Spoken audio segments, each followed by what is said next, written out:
My friends at Easy Cater are workplace catering pros, helping you find food for everything from daily employee meals to staff meetings and special events. Visit easycater.com/leaderassistant to find out more. Hello, this is Lucy Brazier. Today's leadership quote comes from Mark Twain. 20 years from now, you're going to be far more disappointed by the things that you didn't do than by the things you did do. So throw off the bowlines, sail away from the safe harbour, catch the trade wind in your sails, explore, dream, and discover. The Leader Assistant podcast exists to encourage and challenge assistants to become confident, game-changing leader assistants. Thank you for listening to the Leader Assistant podcast. It's episode 30 what? 38. Thank you. Hello, Leader Assistants. I'm super excited for this week's episode with Lucy Brazier. She's founder of the world's leading global publication and conferences for administrative professionals, Executive Secretary Magazine and Executive Secretary Live. I got to meet Lucy in person in Atlanta for the Executive Secretary Live event recently, and I'm actually speaking at Executive Secretary Live in London, and so I'm very excited to participate in her wonderful events. But before we jump into my conversation with Lucy, I just want to take a second to thank you for listening. Thank you for sharing with your friends. Thank you for leaving ratings and reviews. I just crossed the 60,000 listen mark for the show. We're on episode 38, so I'm not a math person, but it's very humbling, and I'm very grateful to all of you for listening and taking time out of your day. So thanks again. Keep leading well and keep listening if it's helpful for you. And if it is helpful and you find it valuable for you, please leave a rating and a review on whatever podcast platform you use. If you don't know which one to use or which one to leave a rating on, Apple Podcasts is kind of the industry leader in reviews, and I would appreciate your time to, leave me a review. I also want to let you in on a little bit of news. So I am about to finish writing my manuscript for my first book. It's called The Leader Assistant. Subtitle is TBD, but I'm very excited. It's a very long process, very rewarding, very challenging. It's very vulnerable to write and be honest about my experience as an assistant and my story and my struggles and my weaknesses and the things that I failed at. So I'm very excited, but also nervous to publish this book in 2020. But I really appreciate your support, and I really appreciate the opportunity to even do this. So anyway, I'm writing my book. I hope you'll sign up for my email list to keep updated on that. You can sign up at leaderassistant.com/sign up. And I'll keep you posted on the status of the book and when the pre-orders become available. And I even ask for feedback from you. And those of you who have given me feedback already, I really appreciate it. It's been very helpful in the process. All right, check out episode 38 with Lucy Brazier. Show notes can be found at leaderassistant.com/38. Hey everyone, welcome to the Leader Assistant podcast. Today I have a very special guest with me, Lucy Brazier. Lucy, thanks so much for joining me. It's an absolute pleasure. Thanks for having me, Jeremy. And you are in London today, correct? I am, yes. Rarely at home, actually. Well, it's so great to be talking to you from St. Louis, Missouri, all the way on the other side of the world in a different time zone. Let's start off with, what was your very first job? Oh, my word. I left school and went the next day to go and work in a wine bar in the centre of London. Very, very junior, just literally, stacking bottles, helping out in the kitchen, all that stuff. And I think I was there about a month, and the lady that ran it walked out, and I ended up with a real baptism of fire because it was only her and I that were in there. And I have to say, it probably taught me some of the biggest business lessons that I have had in how to deal with people, how to deal with very difficult and irrational people, how to deal with books, how to get people enthused about what you're trying to do, very basic marketing. And at the time I had no idea what I was doing at all. But looking back, I think it was probably the best baptism into the world of business I could possibly have had. When and why did you start Executive Secretary? And tell my listeners a little bit about Executive Secretary and what you're up to. Okay, so the first thing that I will say is that whenever I say that the magazine is called Executive Secretary, everybody goes, oh, and is horrified, especially in America. But actually, the term secretary means keeper of secrets. It is a brand that has been going now, my goodness, about 26 years, although I took the brand over in 2003. So, it's a little bit like the Telegraph or the Times or whatever. Yes, it's a very old-fashioned word, but actually it's a brand. It's what it stands for, which is important to me. And we periodically talk about changing the title and modernizing it. But actually, I think we always come to the conclusion that secretary is still the term quite often globally, although in the UK and Australia and America, obviously, it's not so. And we are a global publication. So just to explain that. But Executive Secretary was originally a newsletter, and it was a UK publication, and it was purely training, and it went out once a quarter. And it was run by a lady called Jo Denby. And when I discovered it, I was doing some PR for somebody that wanted to get a story into this particular newsletter. So I contacted Jo Denby to ask whether I could get this piece of PR into it. And she said, well, actually, I'm going to shut it very shortly because I've been running it now for about 16 years and it's never made any money. And, I'm coming up into my 70s and it's been fun, but actually I don't think it's something I want to do anymore, unless you would be interested in talking to me about taking it over. Well, I had been in publishing since I was 18. I worked at a local newspaper. I worked for the Times. I worked for the Independent. Then I went working for Consumer Press and latterly was a publishing director, which is the equivalent of a managing director for a big publishing house up in London, looking after 13 magazines, a whole heap of events, and about a £90 million budget.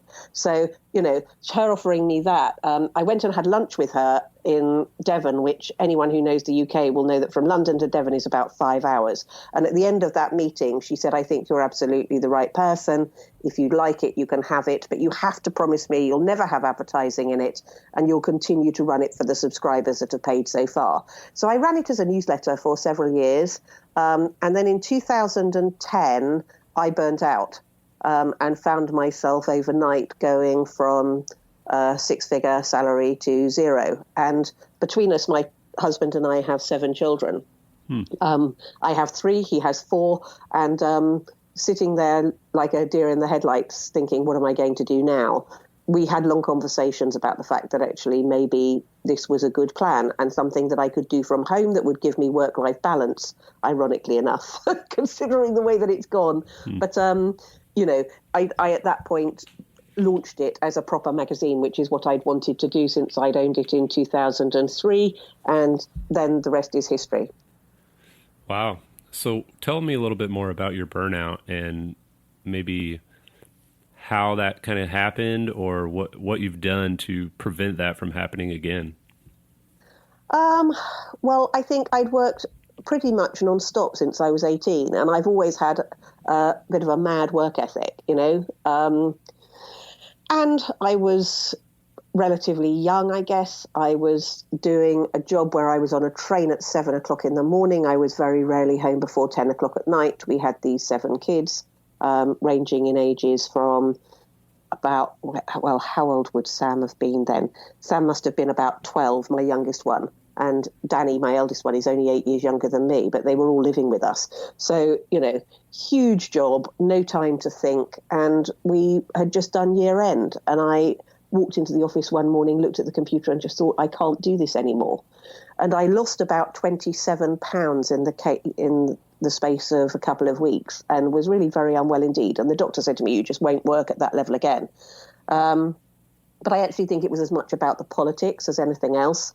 And the publishing industry is a rat race, really. And part of the reason I wanted to start this and to do this for myself is because I always believed that you could do publishing ethically. You didn't have to be a nasty person in order to run a publishing company. And I think very successfully over the last 8 years, I've managed to do that. I'm very careful these days. I know if I'm getting too tired and when I have to put my foot on the brake. I have my apartment in Spain, which I got 6 years ago, which, is my saving grace. When I'm absolutely past it, we take off there and I just sleep for a little bit. But I eat properly. I do exercise.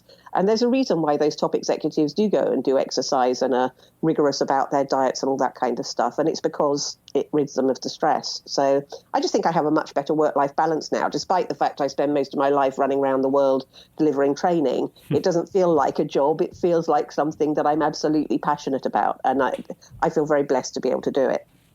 That's awesome. So great. So speaking of kind of working in the executive training world and, running this magazine, you've been very encouraging and supportive of me. What can EA advocates and trainers do to team up and support each other instead of maybe seeing each other as competition? The thing is, Jeremy, I think we're looking at 500 million assistants worldwide. It's a fifth of the world's working population works in admin. So there is enough for everybody. And the point is that, I might suit some people and other people might think that I'm dreadful. And then, there are so many amazing, amazing trainers out there who have different messages and different styles and different ways of approaching things. And I think there's room for all of us out there because, quite frankly, what we're trying to do is to change the world for assistants and to make sure that they get the recognition that they want and that they understand that they are business people. They aren't just a sidekick. So much of what we do is about encouragement and underpinning what they do for their executives. And I think we really all have the same message. There's no need for us to all start fighting with each other. And in fact, I have people in this industry who joke and call me Switzerland because I really, really never argue with anybody.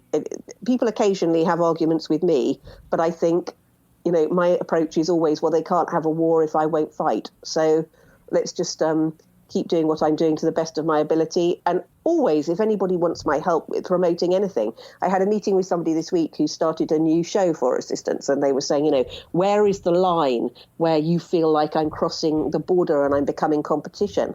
And I said, but it's not like that, because as a publisher, certainly, you're always there making sure that the assistants know of everything that's going on. Because if I don't suit them, I want to make sure that they can find somebody that they do suit. Or if they can't afford to come to live, there is something else that they can afford to go to. And, we do admin chat every week, which is our online training, which is free of charge, which is our commitment to people that can't afford training. So it's about making sure there's training at every single level from every different kind of personality. And as long as the message is strong and as long as the message isn't denigrating to the assistant, I will always promote it.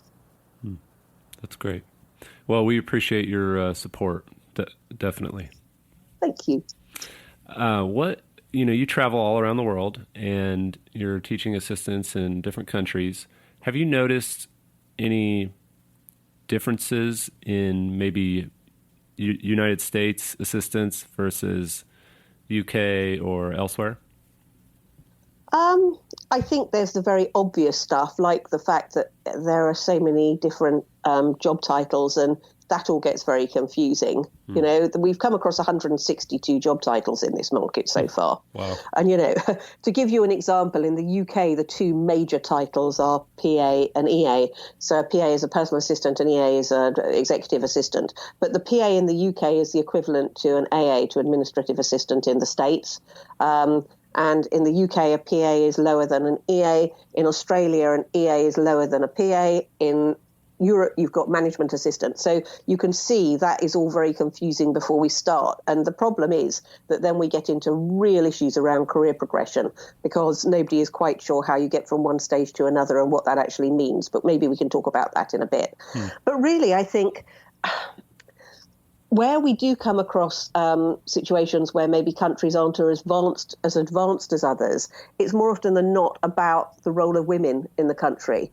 because whether you like it or not, and obviously, we would like for there to be more men in this profession, but the fact is that right now it is a 98% female industry. So, where you have a country where maybe the way that they treat their women is not the way that it should be, or they're still catching up, there is going to be a different attitude to the assistants, because they've got to get over that before they start getting over where the role is headed.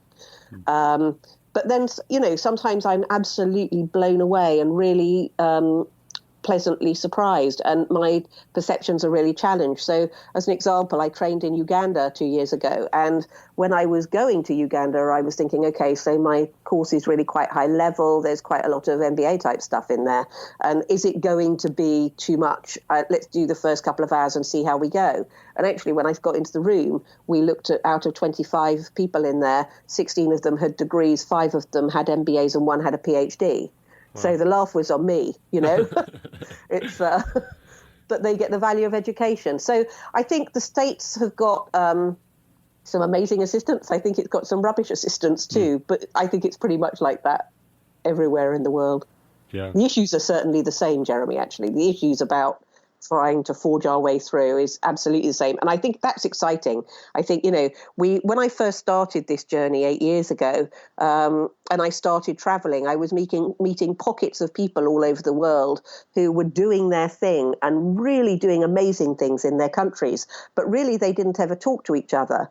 And although World Administrators Summit was in place, which is like the G8 for assistants, I'm not sure whether you've talked to Lloyd yet, but they had last year in Frankfurt the heads of associations from 24 different countries there. And for most countries, 3 different delegates, all of whom were talking about the state of the nation and how we drive forward the profession to professionalize it and to make sure it's recognized as a career across the world and to kind of uniform the way that the career progression goes. And, World Summit's been going since 1991, but what tended to happen was they'd have a meeting, and then because there wasn't the internet, the notes would be put in a drawer somewhere, and they'd start again 3 years later. Whereas now, 2015, we had World Summit in Papua New Guinea, and we did a whole piece of work there that resulted in 3 years of research that was then delivered in Frankfurt in 2018. And now we've decided the next one is going to be 2020, by which stage, hopefully, it will all be ratified and we will be able to go to government and say the role has changed and this is how it is, and this is the structure we're recommending, to look at skill sets and to look at levels, so that if you're an assistant, for example, in New York, and you decide you want to move to London or to South Africa or wherever you want to be, everybody understands what a level 4 assistant looks like and what the skill sets are that sit underneath that. I think that's very exciting because it does several things. The first thing it does is it means that the employers are able to look and think, well, who do I want to employ and what skill sets do they have? And therefore they're able to say, oh, okay, I need a level 4 assistant, and that should be this kind of remuneration. It means the assistants themselves are going to be able to see how they get from one level to the next. It means people coming into the profession will be able to look, and because they're coming in at level 1, they're going to be able to go, okay, so if I am a level 1, obviously there's a level 2, 3, 4. So it says that there is career progression. It isn't just a job. It is now a career. So, and for trainers as well, we'll be able to go and say, this is a training course that's aimed at level 5 assistants, or this is a training course. So everybody understands where they sit. And it kind of makes it a bit like accountancy or engineering, whatever. Not that there are job titles at the top, because we could be arguing about that forever, but where there is this very clear career progression and everybody understands the skills that are needed in order to do that. So without getting into the nitty-gritty details of each maybe level, what would you say is one of the big differences between, maybe an EA at tier 1 versus an EA at level 5? Oh, my word. I think it's mainly about communication and being proactive. I think, when I start, I've recently done several consultancy projects with some really, really huge companies where we've been putting career progression in place for them. And the difference between the kind of EA, well, we would call it a PA over here, I guess, but those assistants and the EAs, a very good example is that you would expect a middle-level assistant maybe to be dealing with emails on behalf of their executives and to be triaging them. But at the top level, you would be expecting the EA to be able to answer the majority of those emails on the executive's behalf. Yes? Yeah, that's So, great. That's a great example. Yeah. So it's about looking and thinking, how do I make their life easier? I think right at the very top level, what we're seeing more and more, and it's interesting with the advent of AI, because obviously the World Economic Forum is saying that the role of the assistant is going to be dead by 2022, which we all know is nonsense. They're also saying that one of the biggest skill sets that they're going to need is emotional intelligence. People moving forward in work, one of the biggest skill sets is emotional intelligence.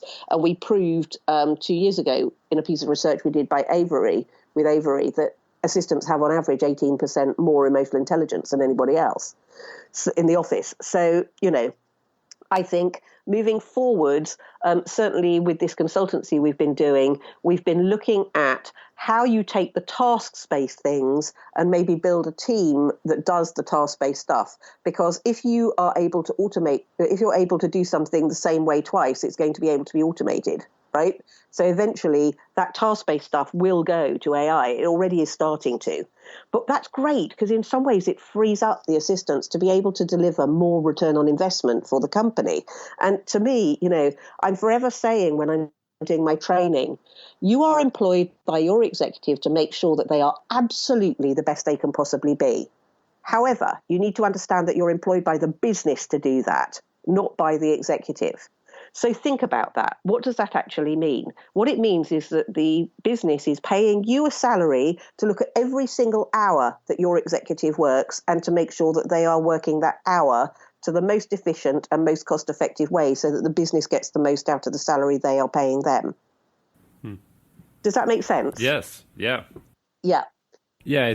It helps you, to use myself as an example, I'm at a artificial intelligence software company, and part of the thing that I've been trying to do is, it's a startup. I was hired number one, and I've worn many hats since day one.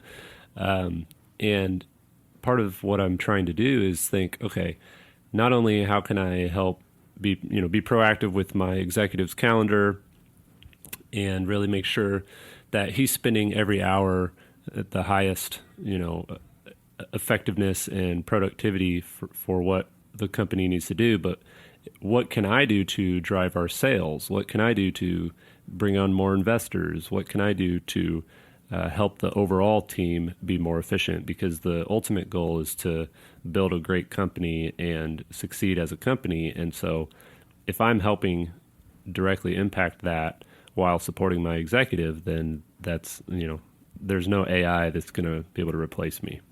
I totally agree. And I'm seeing this more and more, the assistants are stepping up. And the two most important questions, I think, are where can I take on more responsibility? And I don't mean more work. What I mean is there are things that your executive will be doing that that if you were to do them, it would, another great example is the whole email piece where I know that the latest stat says that the average executive spends 58% of their time doing email.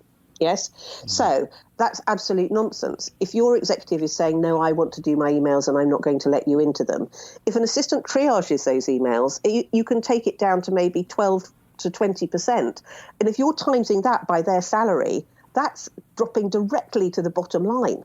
And that's before your executive uses that time you freed up to go and do phenomenal deals or come up with new revenue streams or whatever it happens to be. And, I think if the assistants are looking at where they can take on more responsibility and take those administrative tasks away from their executive, it frees the executive up to do more amazing work.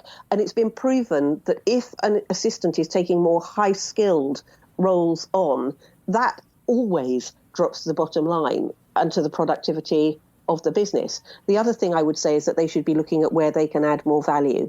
And that's just around conversations, how do they deep dive more into things? Because I think at the very top level, the EAs there understand the business strategy, they understand the brand, they understand their executives' key performance indicators and goals. I never understand why assistants come to me and say, well, Lucy, I've got my end of year meeting, and we've got to discuss what my goals are for next year, and I can't think of any. I'm like, well, what are your executives' goals? Because surely if you're a strategic business partnership, even if you're not doing the same things that they are, you're still meant to be underpinning their goals. Mm-hmm. So how do they get to them?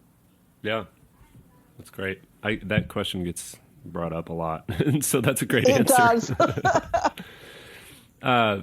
Speaking of things that are brought up a lot, what's the number one struggle that you've heard from assistants all over the world that they deal with?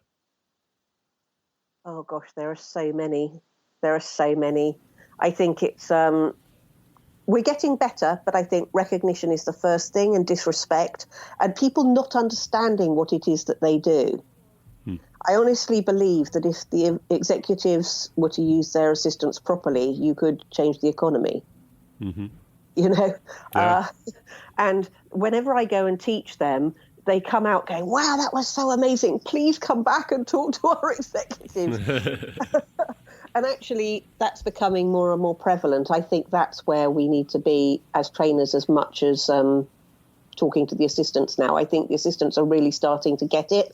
And there is I wrote a piece a little while back that said, are we in an evolution or a revolution? And I think we're kind of in the middle of both, but it's very gentle, because assistants on the whole are pretty gentle people. And we're the ones who fix things and make things better and smooth things out. So we don't want to make too much of a fuss.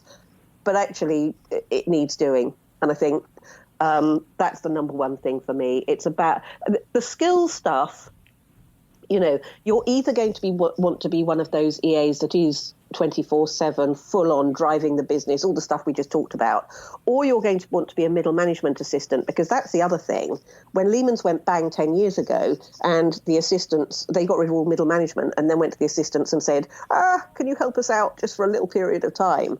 You know, it's something like 89% of assistants are now doing events, 52% are doing HR, there's loads of them doing finance or marketing or PR, and they come to me and they say, I don't think I'm an assistant anymore, really, because I'm doing all this other middle management stuff. Well, that's the job. For a whole heap of assistants right the way across the world, that's the job. Mm-hmm. And then you've got those that are looking after other people. So it's over 50% now looking after two or more other people. And then you have the kind of typing pool lot who are doing lots of businesses are going back to putting people in a pool and getting them purely to do the admin stuff, as opposed to the more strategic stuff. But, I think the assistants are getting it. They're getting where they fit, and they can see the opportunities on the whole and where it's headed. I think it's the businesses now that we really have to, because they're not very good at speaking up and explaining how to use them. They've got to get to grips with the fact that they almost have a duty to train their managers. And Bonnie Lowe-Crayman has a great stat that says that the average age a manager gets management training is 42 years old. Well, if that's the case, that's a whole heap of management walking around without a clue what they're doing. and actually, the assistants need to train them how to use them properly, because that's what the business has hired them for. So if an assistant called you tomorrow and said they're not respected in their current role, what would you say to them? Oh, I have some great systems and things. I would talk to them about why they felt that was, and I would talk about the kind of relationship they had with their executive and what conversations they had had thus far. But I have, at the end of my training course, I have a very strong way of allowing them to go back and have those conversations, which is, I say, okay, you need to go back tomorrow and you need to say to your executive, the woman that trained me yesterday, in other words, me, reminded me that my role is to make you absolutely the best that you can be, and that is what the business pays me for, and I have some ideas around that. And I would like to sit down and have a meeting with you to talk about it. And then put into place 3 ideas of ways that you can either add value or you can take more responsibility. They don't have to be huge ideas, but go and deliver those impeccably. When you go and you have to plan that meeting, because otherwise it's going to all be a bit woolly. But when you go into the meeting, you need to talk to them in business terms about if they give you this extra responsibility or they allow you to add value, what is it going to do for them and for the business? It's not about what it's going to do for you. It's about what it's going to do for them and the business. And once you've managed to persuade them on that, then deliver it impeccably, then you'll be able to talk to them about doing more things, but do only 3 to start with. So they have a really tangible way of going and talking. And actually, I would encourage, if anybody's listening out there, you could say the same thing. I listened to a really great podcast, and that woman that I listened to reminded me that my role is to make you the very best you can be. And I have some ideas around that.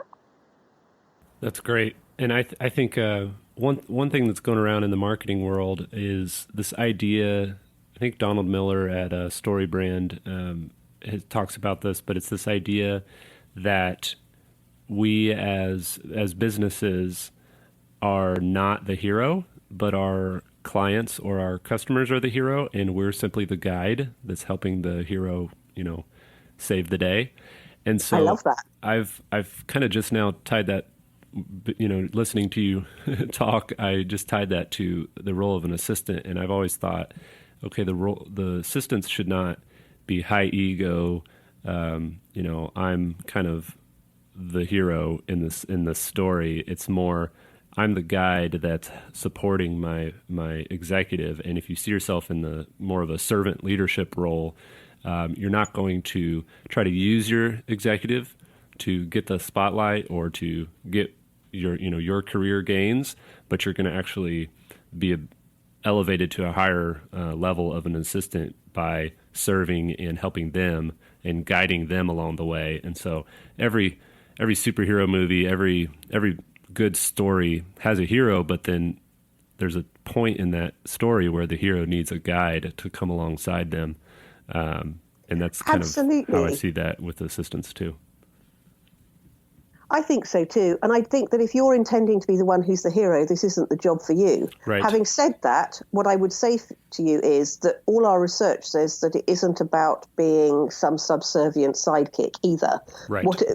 When you ask the executives what the characteristics are that they want from assistants, it's all things like leadership, communication, collaboration, respect, understanding what they need to deliver. And in fact, to me, I really, really believe that when you get it right with an executive, one of you breathes in and the other one breathes out. And it should be like two sides of the coin, so that, I know, for example, that I have a very, very low completer finisher. I get bored very easily. I'm great at getting up there and waving my arms around and getting everybody moving forward and driving change and all that stuff. But actually, Matthew is the one, my assistant, who picks everything up and makes sure that it happens and puts the processes in place. And I know that Matthew has me absolutely, totally. I could phone him at any time of the day or night and say, I have a problem, I'm stuck here and I can't get to this next appointment where I'm meant to be presenting tomorrow. And he would know what the flight was. He'd know who he needed to contact. He'd know where I was coming from. He would have every detail there. So I can just get on with doing what I'm phenomenal at and not worry about whether the detail is taking place properly, because he's doing that. So he's truly my strategic business partner. I couldn't run my business without him. Yeah, and I think if I think about the story idea, you think about Star Wars with Luke Skywalker as the hero, but Yoda is one of his guides along the way, and Yoda is one of the most popular Star Wars characters. I can't tell you how much Matthew is going to love that analogy. Well, you're welcome, Matthew. Speaking of Matthew, so you have a male assistant in Matthew. I'm a male assistant, but as you mentioned earlier, women dominate the role. What do you think we can do to encourage more men to take on the exciting and rewarding career of an assistant? I think it's very interesting that since the job title has started to change, there are a lot more men getting into it. Google last year challenged its chief of staff to make sure that the recruitment was half and half. They managed to do it, but I think that was purely because they changed the title to administrative business partner. It's interesting because I think when you start talking about a PA or an EA or an administrative assistant or whatever, part of the problem is with the word assistant, because it suggests that you're assisting and not doing. Mm-hmm. And I don't think many men are very good at that. I think they want to feel like they're doing and they're achieving. And that might sound very sexist. I don't think so. I think, most of business is about empowerment, isn't it? You've got to be doing something that makes your heart sing. Mm-hmm. And most men are not happy to be a sidekick, which is the way it's been portrayed for a very long time. I think change the terminology, make it very clear what the career progression is so that it is a career and not just a job. And then you'll probably find we'll pick up. And that's good for everybody, because I think it will mean the remuneration goes up too, actually, once we've got more men in the profession. And Matthew is phenomenal. I know some absolutely superb assistants who are men. but before I ran this magazine, at one point I was running a stable of magazines and exhibitions for the engineering industry, and at that point we were running campaigns which were manufacturing matters and trying to get more women into the profession. Mm-hmm. So I've done this from the other side as well, and it's slow and it's steady, but we'll get there. Yeah, my wife was a project engineer at a construction company, and they wanted her to be a superintendent, so she decided that she didn't want to be a superintendent without kind of working in the field for a while. So she demoted herself to a carpenter's apprentice, and so she ended up definitely being on the. They were very excited to have a woman on the job site. Yes. I think that one can only move forward, really, and I think it's great when there are role models like you and Matthew, and there are so many of you out there now that are really. And Victoria Darrow over here, her excellent campaign, Not Just a Girl's Job, has really been shouting about why men should be more in the profession, and they've had quite a lot of national press over here on it, and I think it's great. It's all moving in the right direction. Yeah, I think your point about the titles and the fact that it's a career, or it's always been a career, but it's being more respected as a career and seen as a career more broadly. That's the part that kind of drew me to it originally. I didn't really think of it, and then somebody asked me, like, do you see this job as a career or a stepping stone? And I was like, oh, a career. Wow, I didn't know that this could be a career. So I totally agree. So if you could snap your fingers and instantly give all assistants more of something, what would it be? Respect. Respect. And I don't mean self-respect, although there are some of them that could do with some of that, because some of them don't believe in themselves at all. But respect, and not from the bosses either, actually, because when you start looking at executives and talking to them about how much they value their assistants, they really do. I think it's about the world of business, full stop, not really understanding what they do and not understanding how the role has changed, and that it isn't just tea and typing anymore. It's something that is a proper business role. What makes someone a leader assistant? Okay, so you mentioned earlier the term servant leader, and I don't know whether you saw the thread on social media a while back, but somebody was going bonkers about the fact that they had been called a servant leader and saying they thought it was really demeaning. I don't think so at all. I think at heart, you have to be a servant leader to be successful in this role. And having said that, I would count myself as a servant leader. I think they're misunderstanding what that means. For me, a servant leader is somebody, yes, I'm a leader. Yes, I'm out there and I'm campaigning on their behalf and I'm talking to them and I'm doing all that stuff. But at the heart of what I do is always what is right for them. Every decision that I make, every business decision that I make, the first question that I always ask is myself is this what is right for the assistants?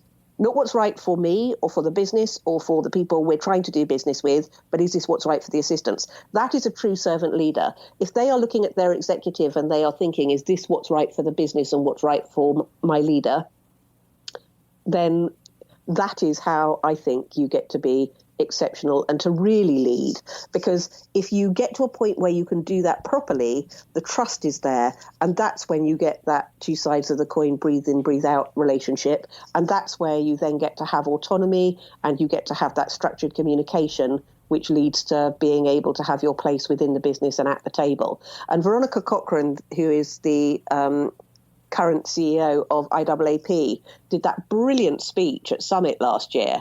But one of the things that really stuck out to me was when she said, we don't just want a seat at the table, we want to be part of the conversation. Mm-hmm. Yeah, and I think the servant leadership thing is still kind of countercultural, counterintuitive to many. But if you think about some of the greatest leaders in history, they were great leaders because they served their people. I couldn't agree more. I mean, just start looking at the people who you would consider servant leaders. With Gandhi or with Mother Teresa or with the Queen, or some of these really, really phenomenal leaders across the world that really serve their people and have that in their heart. It doesn't make them weak people. Yes, exactly. Well, Lucy, thank you so much for joining the episode today, and really encouraged by our conversation. I think it was great. Is there any question, kind of put you on the spot, any question you would ask me as an assistant? Any question I'd ask you as an assistant? I am really interested as to what you are going to do next, because I think you are building a really necessary place for yourself within this industry. So obviously you're doing the podcast, and that's wonderful, but what are you hoping to do? Where do you see yourself going? Well, that's a good question. I'm kind of giving up some of my Netflix watching to do this podcast, because I'm doing it on the side, and I'm really looking forward to someday putting my thoughts into a book. So that would be something that I would love to do someday. And then, yeah, I love traveling and meeting assistants all over the world. So if I get more opportunities to do that, I'd love to do that. But yeah, I really, honestly, I'm loving my day job. I've got a very unique opportunity at the software company with a great executive. But then I also love doing the podcast and my blog, and I love helping as many assistants as I can. I heard from an assistant yesterday, in fact, that said that one of the episodes of my podcast helped her land a job that she was trying to get, and it just helped her in the interview process. And so she literally said that this episode got me this job. And I was just like, wow, that's very humbling. So I'm just excited to help however I can. That's phenomenal. That's really phenomenal. And we'll have to see what we can do about getting you traveling some more. Yes. Sounds great. I still haven't been to London. So I got to go to Frankfurt, but I still haven't gone to London. So I'm sure you have an extra bed, right? You've got a full house. Or your house, are they all out of the house now? They are all. If they weren't all out of the house, I'd be like a cat on a hot tin roof. Well, thanks again, Lucy. Where can we find you online, and how can we support what you're doing? Okay, so the website is www.executivesecretary.com. If you were interested in looking at the conferences that we do, which we currently do in London, Johannesburg, Wellington, Sydney, and Atlanta every year, you can find those at executivesecretarylive.com. And other than that, we've got the Executive Secretary Magazine Facebook group and LinkedIn group, and you can follow me at Lucy Brazier on Twitter if you'd like to do that. Great. I'll put all those links in the show notes, and we will talk to you soon. Perfect. Thank you so much. Thanks again, Lucy, for a great conversation. Check out the show notes at leaderassistant.com/38, and you can get all the links to connect with Lucy and her team. And this episode, I'm going to close it off a little differently with another quote from Lucy. So we'll talk to you next time. Hello, this is Lucy Brazier. Today's leadership quote comes from Hamlet. This above all, to thy own self be true, and it will follow as night does day. Thou canst not then be false to any man.